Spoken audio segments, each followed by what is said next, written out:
ఎన్2డే న్యూస్కి స్వాగతం. ఏలూరు జిల్లా చింతలపూడి నియోజకవర్గం కామవరపుకోట మండలం ఉప్పలపాడు సమీపంలో వరద నీటితో రోడ్డు గండిపడే ప్రమాదానికి తాత్కాలిక పరిష్కారం చింతలపూడి శాసనసభ్యులు సొంగ రాష్ట్ర కుమార్ ఆదేశాల మేరకు రాత్రి కురిసిన భారీ వర్షాలకు ఉప్పలపాడు సమీపంలో 3 చెరువులు అలుగునీరు ఒకేసారి రోడ్డుపైకి వచ్చి రోడ్డు మీద పెద్ద గండిపడే ప్రమాదంలో ఉన్న విషయం తెలుసుకున్న స్థానిక MRO VR Elisha, R and B AE Sundarrao, మండల తెలుగుదేశం పార్టీ అధ్యక్షులు కిలారు సత్యనారాయణ సంఘటన స్థలానికి వెళ్లి సమస్యకు తాత్కాలిక పరిష్కారం చూపారు.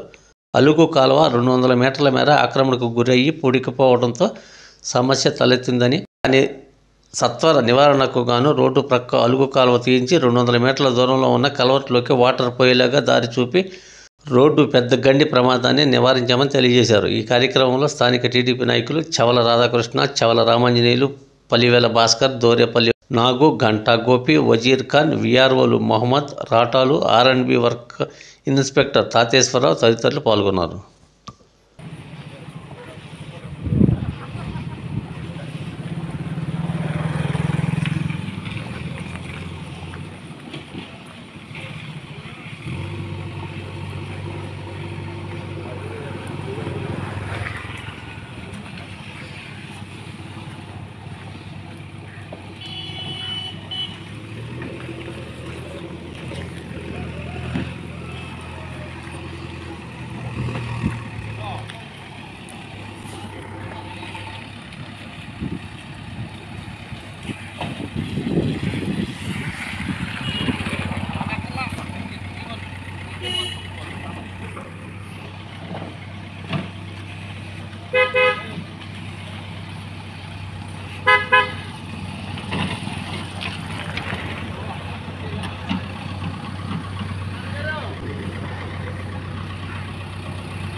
Ini